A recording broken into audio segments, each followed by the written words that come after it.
प्रिय विद्यार्थियों, नमस्कार। आप सभी का हमारे Guru Shikhar study hub YouTube channel पर हार्दिक स्वागत है। प्यारे बच्चों, अगर अभी तक आपने हमारे इस चैनल को सब्सक्राइब नहीं किया है तो प्लीज़ सब्सक्राइब कर दीजिए और बेल बटन आइकन पर क्लिक जरूर करें ताकि नए आने वाले वीडियो के नोटिफिकेशन आपको लगातार मिलते रहे। साथ ही आप सभी विद्यार्थियों से निवेदन है कि आप लोग वीडियो को लाइक जरूर किया करें और जो बच्चे व्हाट्सएप ग्रुप में जो मैंने लिंक भेजा है उसी लिंक पर क्लिक करके डायरेक्ट व्हाट्सएप में ही इस वीडियो को देख रहे हैं, उनसे भी मेरी गुजारिश है कि आप लोग यहाँ इस वीडियो को मत देखा करें, है ना। इससे क्या होता है कि मैंने कल बताया आपके डाटा जो होता है ना वो ज़्यादा लगते हैं। तो आप एक काम किया करो, आप इस लिंक को यूट्यूब में खुला करो। यूट्यूब सबके मोबाइल में होता है। यूट्यूब पर जाकर आपको नाम लिखना है, वहाँ पे क्या टाइप करना है, गुरु शिखर स्टडी हब।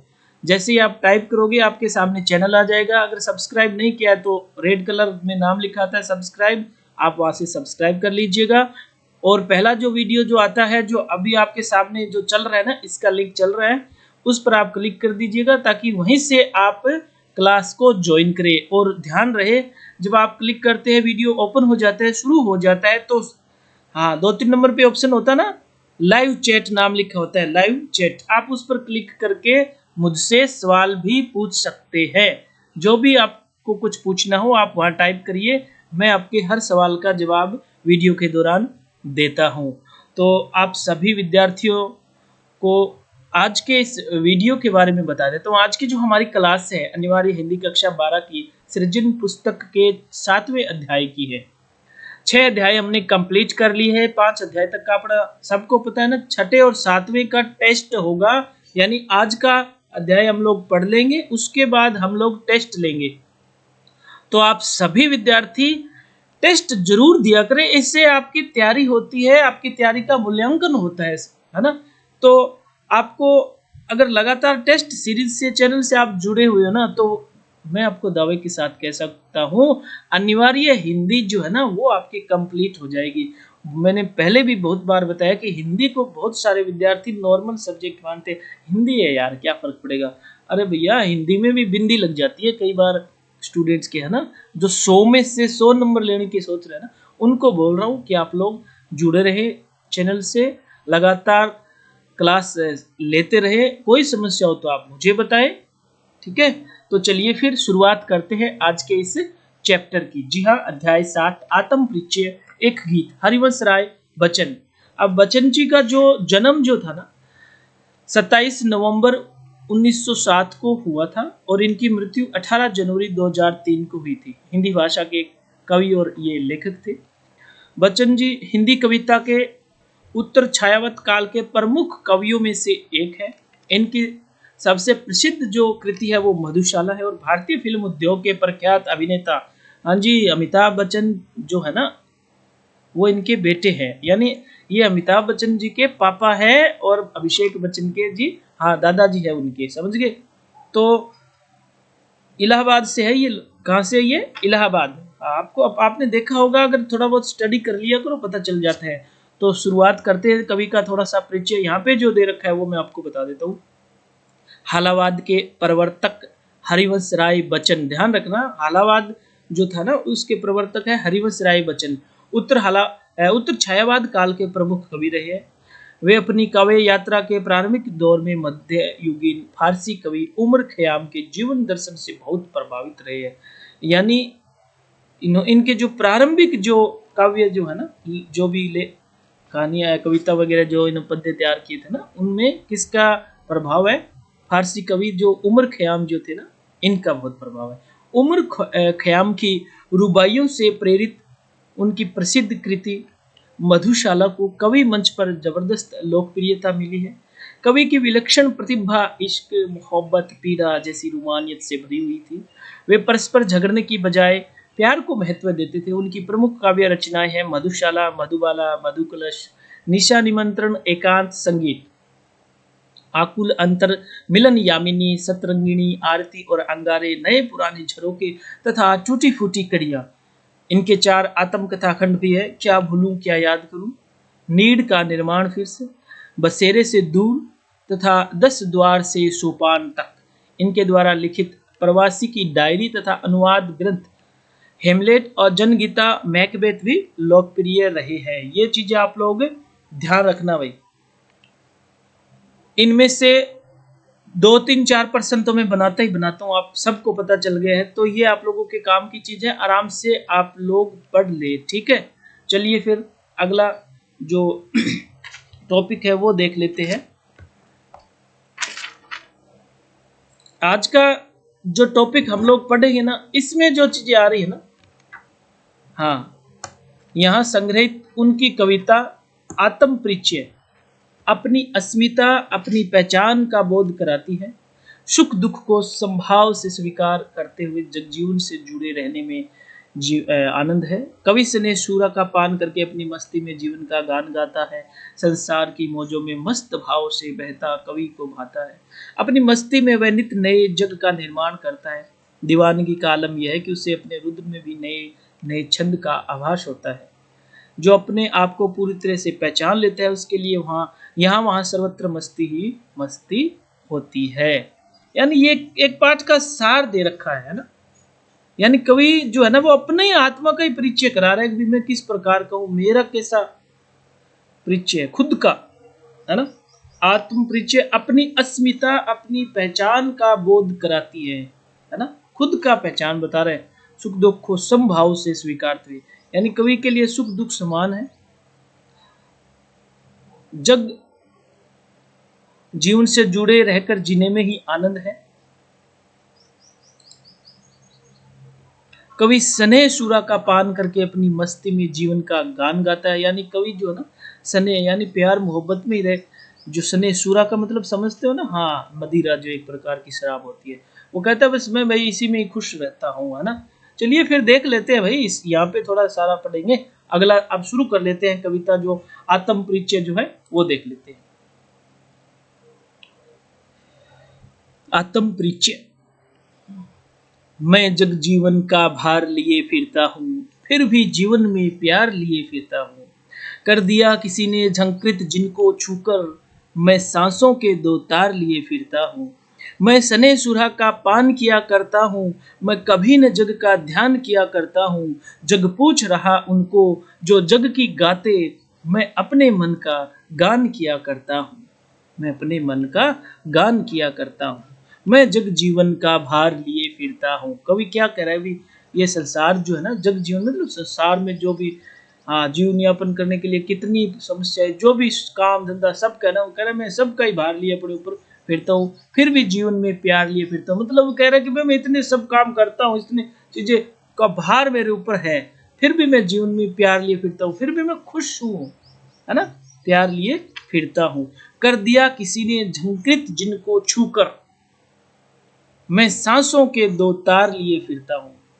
कहता भी किसी ने मेरे मन को छूकर झंकृत कर दिया है ना। झंकृत यानी संगीत में स्वर कह सकते हो, या फिर जगाना, किसी ने मुझे छूकर जगा दिया है ना, एक तरीके से उत्तेजित कर दिया है ना। फिर भी मैं सांसों के दो तार लिए फिरता हूँ। मैं सने सुरा का पान किया करता हूँ। सांसों के दो तार लिए फिरता हूँ। आप बोलते हैं सांसों के दो तार लिए फिरता हूँ, यानी यहाँ पे जो जैसे अपने सांस आते जाते रहते ना, वैसे वीणा की बात कर एक उदाहरण सा इन्होंने बताया है ना। सांसों के दो तार, रूपक अलंकार आ गया ना, सांसों के दो तार रूपक अलंकार बता दिया यहाँ पे अलग।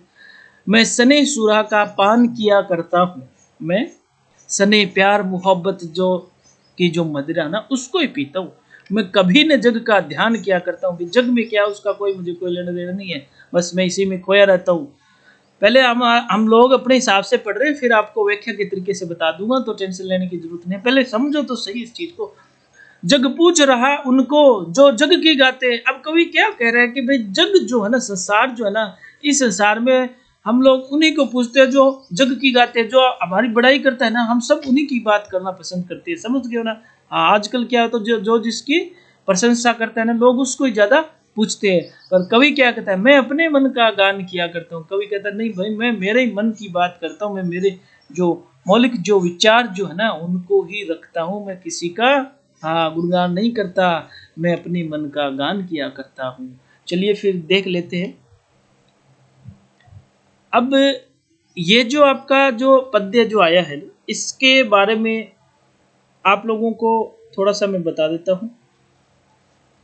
प्रसंग में आप क्या लिखोगे? हमारी पाठ्य पुस्तक सृजन की रचना है, आत्म परिचय से अवतरित है। इसके रचयिता कवि हरिवंश राय बच्चन है। कवि ने यहाँ प्रेम पूर्ण भाव अपनाते हुए अपने कर्तव्य का निर्वाह करने की प्रेरणा दी है और सांसारिक कर्तव्यों का उचित पालन करना ही जीवन का उद्देश्य बताया है। अब यहाँ पे अगर व्याख्या देखें हम लोग तो क्या होगी कि मैं अपने ऊपर अनेक सांसारिक कर्तव्यों का भार लेकर विचरण करता हूँ, जिसके कारण मेरे मन में संसार के प्रति प्रेम स्नेह का भाव भरा, अर्थात मैं संसार के कर्तव्यों को अनुभव करके अपने जीवन में प्रेम का भाव अपनाता हूँ। मैं इस संसारिक कर्तव्य को समझते हुए प्रेम का त्याग या उपेक्षा नहीं कर सकता। यदि कोई कर्तव्य करते हुए मेरे मन में अपने प्रेम पूर्ण व्यवहार से स्पर्श करके मेरे हृदय रूपी वीणा के तार को झंकृत कर देता है, तो मैं उसकी मधुर प्रेम पूर्ण यादों के सहारे ही अपना जीवन बिता देता हूँ, अर्थात मैं अपने हृदय रूपी वीणा के स्वर को उसकी याद में करता हूँ। अगले में क्या करें? मैं स्नेह सुरा का पान किया करता हूँ। कभी क्या करें? मैं सदैव अपने प्रेम की जो मस्ती है ना उसी में खोया रहता हूँ, अर्थात प्रेम रूपी मदिरा का पान करता हूँ। इस कारण संसार की कर्तव्यहीन और व्यर्थ की बातों पर ध्यान ही नहीं देता। मैं कभी न जग का ध्यान किया करता हूँ। भाई मैं मेरे ख्यालों में खोया रहता हूँ, है ना। हाँ, अपने आप में ही खोया रहना। समझ गए ना इस चीज का अर्थ? तो समझ में आ रहा है सबको? किसी को कोई दिक्कत हो तो बोल दिया करो, बाकी आराम से पढ़ो। हाँ, मन खुश होना चाहिए बस पढ़ते वक्त, है ना। टेंशन नहीं होनी चाहिए, मन खुश होना चाहिए। हाँ जी। जबकि आज क्या होता है कि संसार में लोग उनको ही पूछते हैं जो उनको सुहाने वाली बात कहते हैं, अर्थात जो लोग दूसरों की चापलूसी करते हैं। संसार की दृष्टि में ऐसे लोग ही उचित है, लेकिन मैं दुनियादारी की चिंता नहीं करता। मैं केवल अपने मन से सोच विचार कर जो मुझे उचित लगता है मैं वही काम करता हूँ। मैं अपने मन का गान किया करता हूँ। समझ गए? अब यहाँ पे सने सूरा में क्या है कि कवि ने प्रेम को ही शराब बनाकर प्रस्तुत किया, है ना। शराब की जगह यहाँ पे हम मदिरा शब्द प्रयोग कर सकते हैं ना। इसी तरह सांसों के दो तार में सांसों को तार बना दिया, अतः यहाँ पर रूपक अलंकार है। तो इसमें अनुप्रास रूपक है, तत्सम तद्भव शब्दों का प्रयोग हुआ है, भाषा शैली रोचक सरस प्रभावपूर्ण है ना। शांत रस है यहाँ पे, आराम से। शांत रस क्या होता है? शांति मिले एकदम, कोई दिक्कत नहीं होती। तो ये आपको छोटा सा मैंने बता दिया है। अगले में धीरे धीरे कम कर देंगे। हाँ चलिए फिर अगला देख लेते हैं। मैं निज उर के उद्गार लिए फिरता हूँ, मैं निज उर के उपहार लिए फिरता हूँ। है यह अपूर्ण संसार न भाता मुझको, मैं स्वप्नों का संसार लिए फिरता हूँ। मैं जला हृदय में अग्नि दहा करता हूँ, सुख दुख दोनों में मग्न रहा करता हूँ। जग भाव सागर तरने को नाव बनाए, जग भव सागर तरने को नाव बनाए। मैं मन मौजों पर मस्त बहा करता हूँ, मैं मन मौजों पर मस्त बहा करता हूँ।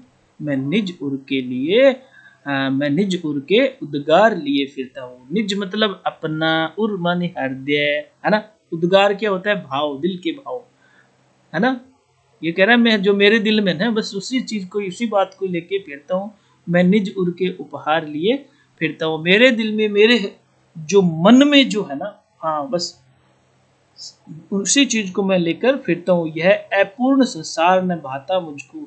कर ये संसार है ना, ये पूर्ण परिपूर्ण नहीं है, ये मुझको पसंद नहीं है, क्योंकि मैं तो स्वप्नों के संसार लिए फिरता हूँ। मैं मेरी दुनिया अलग से ही रखता हूँ, है ना। दुनिया में रह के भी मैं अलग सा रहता हूँ। मैं जला हृदय में अग्नि दहा करता हूँ, है ना। कभी क्या करे भी मैं अपने हृदय के अंदर आग जलाता हूँ और उसी में ही जला करता हूँ। सुख दुख दोनों में मग्न रहा करता हूँ, यानी चाहे सुख और चाहे दुख मैं मेरी मस्ती में ही रहूं भाई, है ना। मस्ती में मग्न रहा करता हूँ। जग भव सागर तरने को नाव बनाए। लोग क्या करते हैं इस भव सागर में, यानी इस जो संसार रूपी समुद्र जो माना गया ना, इसमें से तैरने के लिए नहीं, इसको पार करने के लिए नाव बनाते हैं। लेकिन मैं तो मन मौजों पर मस्त बहा करता हूँ। मैं भाई मेरी मन की जी किया ना बातें लहरें जो है ना उसी में मस्त बहा करता हूँ, उसी में तैरना पसंद करता हूँ। समझ गए? चलिए फिर देख लेते हैं थोड़ी सी व्याख्या, फास्ट व्याख्या देख लेते हैं इसकी कैसी होगी। इसमें आपको क्या बोलना है कि कवि हरिवंश राय बच्चन जी कहते हैं कि मैं अपने हृदय के भावों को ही कविताओं में व्यक्त करता हूँ। मेरी ये कविता ही संसार के लिए प्रेमपूर्ण उपहार है और यही सद्भावना है। मेरी दृष्टि में ये संसार अधूरा ही है। यहाँ पर लोग अपने निजी स्वार्थ और लालच के भाव में डूबे रहते, जो कवि की दृष्टि में अनुचित है। इस कारण यह संसार कवि को अच्छा नहीं लगता है। कवि तो केवल अपने संसार का कविताओं से ही बसाता है। स्वप्नों का संसार कवि अपनी कविताओं के माध्यम से ही बसाता है। कवि तो केवल क्या कर रहे हैं, अर्थात कवि को अपनी काल्पनिक भावों और कविताओं के प्रेम पूर्ण भावों में ही अपने जीवन को बसाना पसंद है। फिर क्या कह रहे हैं, मैं जला हृदय में अग्नि दहा करता हूँ, सुख दुख दोनों में मग्न रहा करता हूँ। जग भव सागर तरने को नाव बनाए, मैं मन मौजों पर मस्त बहा करता हूँ। मैं मन मौजों पर मस्त बहा करता हूँ। यहाँ पे क्या करे कवि, करे संसार के सुख दुख और कर्तव्यहीनता की आग अपने मन में जलाए रहते हूँ। अर्थात मेरे मन में लोगों के कर्तव्यहीन होने का भाव जलता रहता है। मैं संसार के लोगों की तरह दुख में दुखी और सुख में सुखी नहीं होता। मैं तो जीवन के प्रत्येक सुख दुख को समान रूप से स्वीकार करता हूँ, अर्थात हर परिस्थिति में मगन रहता हूँ। संसार के लोग अपने जीवन के दुखों से मुक्ति पाने के लिए विभिन्न उपकरण और साधनों को माध्यम बनाते हैं, अर्थात लोग पुण्य कार्य रूपी नाव बनाकर दुखों से मुक्ति पाना चाहते हैं। लेकिन मैं जीवन की कठिनाइयों से विचलित हुए बिना संसार रूपी सागर की लहरों पर मस्त बहा रहता हूँ, है ना, बहता रहता हूँ। हाँ, कवि संसार की पीड़ा और दुख दर्द से घबराए बिना प्रसन्नता पूर्वक अपना जीवन व्यतीत कर रहा है ना। तभी तो इतनी उम्र है ना, कितने साल के हो गए आपको पता है ना। कवि 1907 में जन्मे थे, है ना, और 2003 में, है ना, लंबी उम्र लेके गए थे ना। तो वो लोग, उनकी फीलिंग्स अलग प्रकार की थी, है ना। तो इसमें आप अनुप्रास रूपक काव्यलिंग अलंकार का प्रयोग है इस पद्य के अंदर, और तत्सम तद्भव का प्रयोग किया गया है। कवि ने सुख दुख को समान मानकर अपना कर्तव्य निभाने की आपको एक प्रेरणा दी है। भाई, आदमी के सामने परिस्थितियां चाहे कैसे भी हो, हमें अडिग रहना चाहिए, डिगना नहीं चाहिए। मेन बात तो यही है ना। अब कोरोना काल चल रहा है तो बहुत सारे बच्चे विचलित भी हो गए हैं, लेकिन जो पढ़ने वाले बच्चे ना, मैंने आप लोगों को देखा, भाई आप लोग वास्तव में बधाई के पात्र हो। मैं कितने बच्चों के नाम गिनाऊं, सोनू स्वामी एक नंबर पे, जो टॉपर, जो बच्चों की बात चल रही है, सोनू है। सोनू, 2-3 सोनू नाम के है भाई। अब क्या वो आप लोग सारे जानते हो उनको, है ना। और हाँ, ममता है, ललिता है, पूजा है, मुकेश है ना, मनीषा है, और भी एक मुकेश भम्बू है, राकेश सारण है, मैंने बहुत सारे, अंशुल है ना।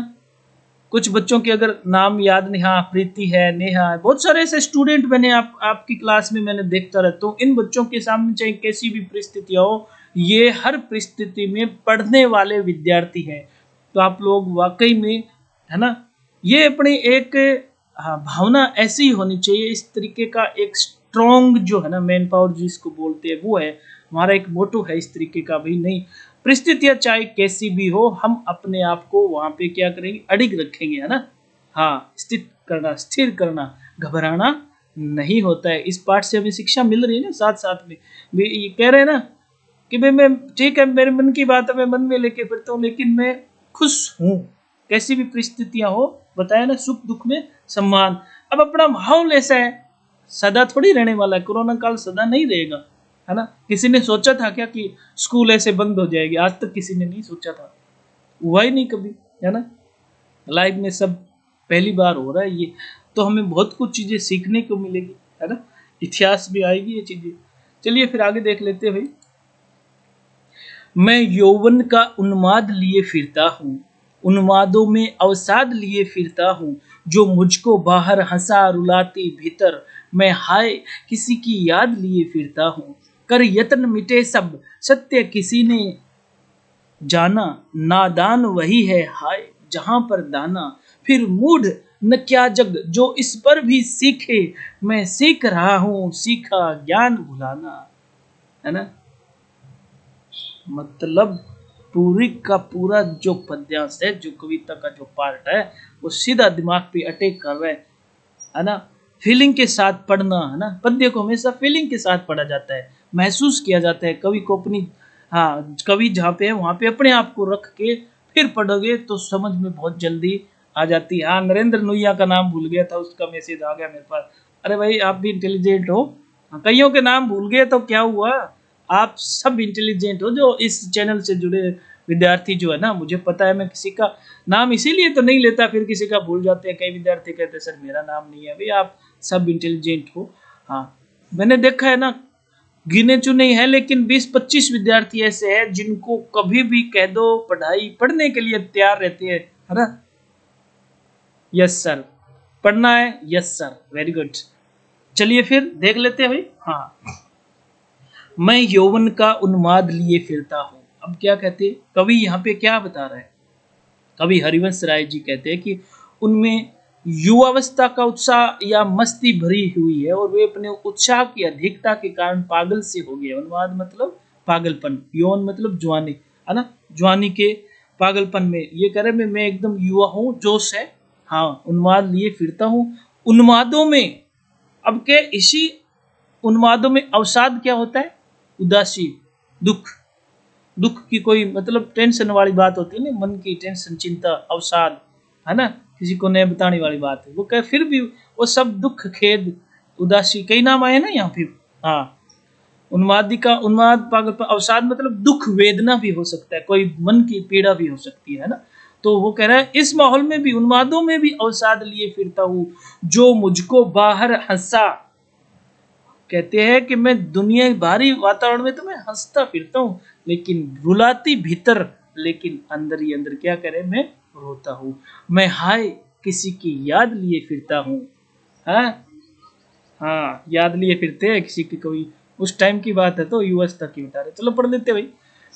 उनमें युवस्था को उत्साह मस्ती प्रिय और वे अपने उत्साह के देखता के कारण पागल से हो गए। उनमें एक नशा सा छा गया है। मेरे मन का यह उत्साह युवस्था के प्रेम को जगाता है। मैं उस प्रेम के भाव में डूबने लगता हूँ, लेकिन वह प्रेम मुझे बाहर से तो प्रसन्न व सुखी कर देता है, पर उस प्रेम को प्राप्त न कर पाने के कारण मन ही मन रोता हूँ। मुझे लगता है कि मैं अपने प्रेमी की याद को अपने भीतर छुपाए घूमता रहता हूँ। अर्थात सभी को अपने अज्ञात प्रेमी मतलब ईश्वर से प्रेम करना चाहिए। वो कहते हैं कि मुझे जो करना चाहिए वो काम की बता रहे हैं ना।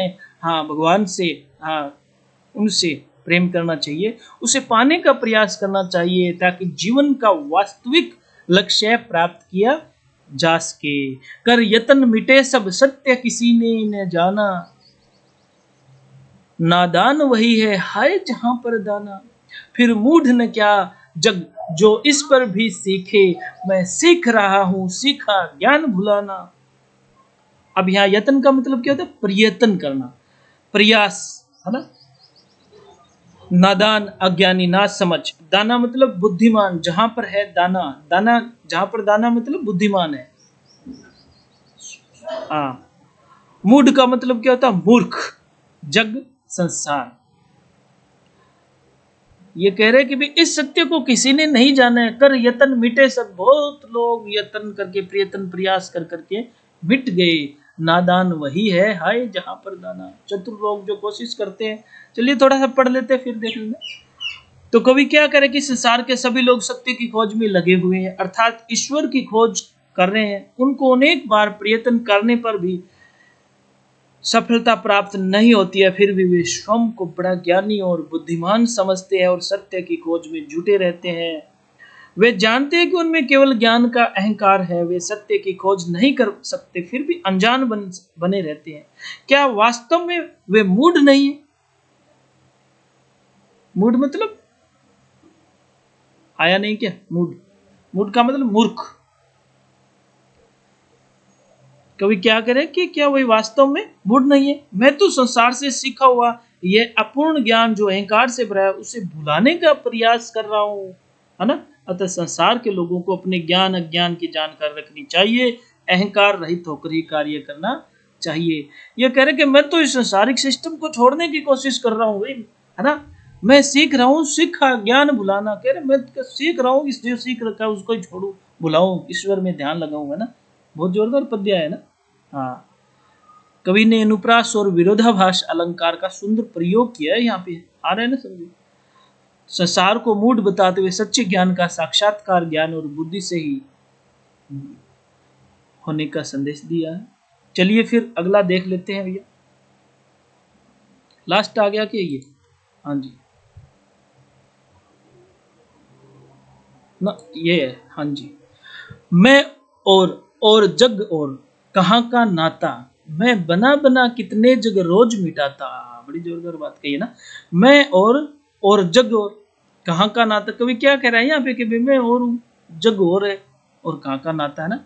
संबंध बना रहे हैं हम लोग, ऐसा कर रहे हैं नहीं, कोई कहीं का है कोई कहीं का, फिर भी अपना एक नाता रिश्ता बन जाता है। मैं बना बना कितने जग रोज मिटाता, मैं मेरी नई नई दुनिया बना रहा हूँ फिर भी उनको रोज मिटा देता हूँ। जग जिस पृथ्वी पर जोड़ा करता वैभव, मैं प्रति पग से उस पृथ्वी को ठुकराता। मैं निज रोदन में राग लिए फिरता हूँ, शीतल वाणी में आग लिए फिरता हूँ। जिस पर भूपों के प्रसाद निछावर, मैं वह खंडहर का भाग लिए फिरता हूँ।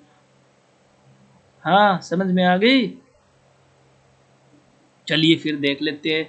कुछ कठिन शब्द है ना, वो देखने जरूरी होती है। नाता मतलब संबंध, वैभव, समृद्धि, पग पैर। रोदन का मतलब रोना, है ना। दूसरे हमें आगे ने और आग, यहाँ पे जो आग लिए फिर तो मतलब शीतल वाणी में आग लिए, जो वाणी में भी आग का मतलब आग उगलने वाली वाणी क्या होती है, जो सी वाणी होती है ना। हाँ। प्रासाद, प्रासाद क्या होता है, महल, निछावर, लुटाना। खंडहर, ध्वस्त इमारत जो होती है ना, टूटी फूटी जो होती है। हाँ, भाग मतलब हिस्सा। तो यहाँ पर कवि क्या कह रहे हैं, कवि कह रहा है कि भी मैं इस संसार से अलग हूं, अर्थात मैं अलग हूं और ये संसार अलग है, मेरा इससे कोई संबंध नहीं, क्योंकि संसार के लोग जिस पृथ्वी पर रहते हैं उस पर अपने लिए अनेक सुख सुविधाएं और उपकरण जुटाती है ना। जबकि मैं ऐसा संसार अपने लिए कल्पना से कविताओं में रोज बनाता और बिगाड़ता हूं। मैं केवल सत्य की खोज करके ही आगे बढ़ना चाहता हूं, इसलिए ऐसे सुख वैभव की लालसा रखने वाले संसार को प्रतिपल, है ना, ठुकराता रहता हूं। अर्थात ऐसे लालच और कामनाओं से भरे सुख वैभव के संसार को मैं ठुकरा कर आगे बढ़ता रहता हूं, है ना। मैं निज रोदन में राग लिए फिरता हूं। कभी क्या कह रहे हैं यहाँ पे, ये कह रहे हैं कि मैं अपने प्रियतम की याद में आंसू बहाता हूँ। उसमें से भी एक संगीत का भाव है, राग मतलब एक संगीत का भाव।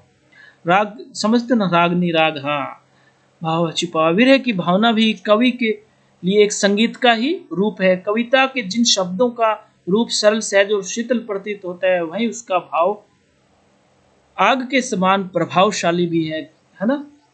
शीतल वाणी में आग लिए फिरता हूँ, ये कह रहे शीतल होती है लेकिन उसमें आग के समान है। हो जिस पर भूपों के प्रसाद निछावर, क्या करे कवि, क्या करे कभी समाज ने से प्रशंसा रूपी भवन या इमारत नहीं चाहिए, वह तो अपनी भावनाएं टूटे फूटे विचारों से संतुष्ट होकर प्रकट करना चाहता है। अर्थात कवि को राजा महाराजाओं के विशाल भवनों और महलों की आवश्यकता नहीं है, वह तो अपनी संतुष्टि के लिए इन सब को खंडहरों पर न्यौछावर कर सकता है, तथा अपने प्रियतम के लिए अपनी सुखों का त्याग कर सकता है। हाँ, क्योंकि समझ गए। हाँ जी, यहाँ माधुर्य गुण, लक्षणा शब्द शक्ति का प्रयोग और अनुप्रास अलंकार का प्रयोग एक साथ है ना, नया प्रभाव दिखाया, एक साथ आ गई सारी चीजें। हाँ, बता देंगे आपको, कोई दिक्कत नहीं है। पहले पाठ पढ़ लेते हैं क्योंकि बारिश का वातावरण बना हुआ है, क्या पता अब स्टार्ट हो जाएगी तो फिर बीच में चैप्टर भी रह जाएगा, है ना। तो फटाफट पहले इसको मैं कंप्लीट करा देता हूँ आप सभी के लिए। चलिए फिर आखिरी पैरा देख लेते हैं। मैं रोया इसको तुम कहते हो गाना, मैं फूट पड़ा तुम कहते छंद बनाना। क्यों कवि कहकर संसार मुझे अपनाए, मैं दुनिया का हूँ एक नया दीवाना। मैं दीवानों का भेष लिए फिरता हूँ, मैं मादकता निशेष लिए फिरता हूँ। जिसको सुनकर जग झूम उठे लहराए, मैं मस्ती का संदेश लिए फिरता हूँ, मैं मस्ती का संदेश लिए फिरता हूँ। मैं जग जीवन का भार लिए फिरता हूँ, मैं जग जीवन का भार लिए फिरता हूँ। यहीं पे आपकी ये कविता पूरी हो रही है। हाँ भाई, पूरी नहीं हुई है, इसका अनुवाद कौन देखेगा, समझ में आना जरूरी है ना। तो मैं रोया इसको तुम कहते हो, कभी कह रहा है कि भाई मैं जब रोया तो लोग क्या समझ लें कि भी गाना गा रहा है ना, बोलते हैं ना ऐसा। हाँ, मैं फूट पड़ा, फूट पड़ा, फूट पड़ा मतलब हाँ, मन दिल में कई बार है, हाँ, कोई बात हो जाओ फुट फुट के रोना, समझते हो ना। हाँ, बुस बुसिया पाट लो। हाँ, तो वो कह रहे कि मैं जब फूट पड़ा, तुम कहते हो छंद बनाना। क्यों कवि कहकर संसार मुझे अपनाए, मैं दुनिया का हूं एक नया दीवाना। भैया देख लेते हैं ना, चलो फिर देख लेते हैं इसमें क्या है। तो कवि हरिवंश राय जी बच्चन कहते हैं कि यदि उनके मन में किसी प्रकार की पीड़ा होती है तो उसे प्रकट करना भी लोगों के लिए एक कविता है। अब यही तो बात है, कवि ने अपने मन की तो बातें बताई है ना यहाँ पे सारी, है ना। देखो अपने को पूरी कविता सुना दी, पूरी बातें बता दी, फिर अपने मन की भी बात बता रहे कि देखो भाई यही तो संसार है ना। अर्थात कवि की पीड़ा को समाज के लोग कविता मान लेते हैं, लेकिन कवि स्वयं को एक कवि नहीं स्वीकारता। कवि कहते हैं लोग मुझे क्या कहते हैं, कवि मानते हैं लोग मुझको, कहते हैं कवि है, लेकिन मैं खुद को नहीं मानता, नहीं स्वीकारता, नहीं किसी प्रकार का कोई सम्मान पाना चाहता। वह तो स्वयं को केवल अपने मन में उत्पन्न होने वाले साधारण मनोभावों को स्वाभाविक रूप से प्रकट करने वाला समझता है।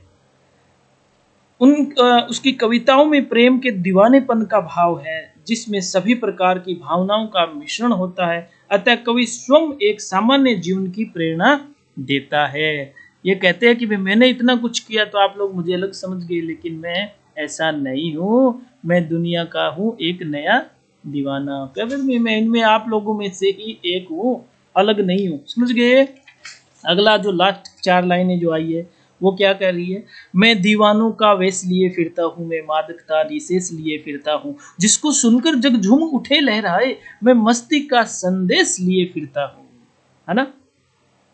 तो यहां पर कवि ने क्या कहा, कवि कह रहे कि उनके मन में प्रेम की भावना है, वे प्रेम के लिए दीवानों की तरह झूमते रहते हैं, वे केवल प्रेम के नशे या मस्ती से भरे हैं। ऐसा प्रेम का भाव जिसके बारे में सुनकर सारे संसार के लोग झूमने लग जाए और प्रसन्नता से भर जाए, ऐसा प्रेम वह मस्ती का संदेश लेकर कवि समाज में घूमता है और कविताएं रचता है। प्रेम का भाव लोगों के मन पर प्रभाव डालने वाला रूप है और संसार का कोई भी व्यक्ति इस प्रेम पूर्ण भाव से बच नहीं सकता, है ना। अतः कवि ने सबको मस्ती व प्रेम का संदेश दिया है तथा संतुष्ट रहने के लिए प्रेरित किया है। ये क्या करे, जिसको सुनकर जग झूम उठे लहराए। कवि कह रहे हैं मैं तो ऐसे ही काम करता हूँ जिससे सुन के सारे संसार के लोग खुश रहते हैं, मैं मस्ती का संदेश लिए फिरता हूँ। मस्त रहो, हाँ व्यस्त रहो, मस्त रहो। हाँ, अपने आप को व्यस्त रखोगे तो मस्त रहोगे ना, व्यस्त रहो मस्त रहो। कवि की एक ही बात है, समझ में आ गई आपके पूरी की पूरी बात। तो यहाँ पे इस जो आपका जो ये पद्य है इसके अंदर भी अनुप्रास अलंकार और माधुर्य गुण का चमत्कार दिखाई देता है ना। और भाषा संस्कृत भाषा के जो तत्सम तद्भव शब्दावली के साथ बोलचाल की भाषा का भी प्रयोग इसमें किया गया है ना।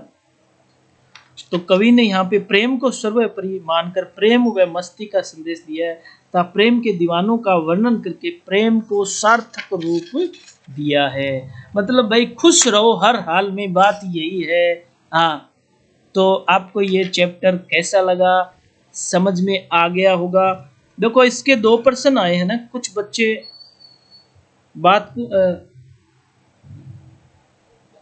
कहते हैं मुझसे, तो मैं आप लोगों को बता देता हूँ, आपके पास बुक है, आप बुक को आराम से पढ़ा करो। अब 15 प्रश्न इस चैप्टर के बनाऊंगा, 15 उसके बनाऊंगा, या 10-10 करेंगे, तो अभी 20 या 30 प्रश्नों का आपका टेस्ट में लेता हूँ, है ना। तो ध्यान देना, आप लोग आराम से इसको फिर से पढ़ लेना, फुल मार्क्स लेना, टॉप आना, ये मेरी हार्दिक इच्छा है। आप लोग अच्छा पढ़ो, कोई दिक्कत हो तो आप लोग मुझे व्हाट्सएप, अपना ग्रुप भी है गुरु शिखर स्टडी हब, और आपके सबके पास नंबर है, आप कोई भी चीज़ पूछनी हो आप पूछ सकते हो, मैं सबकी हेल्प करता हूँ।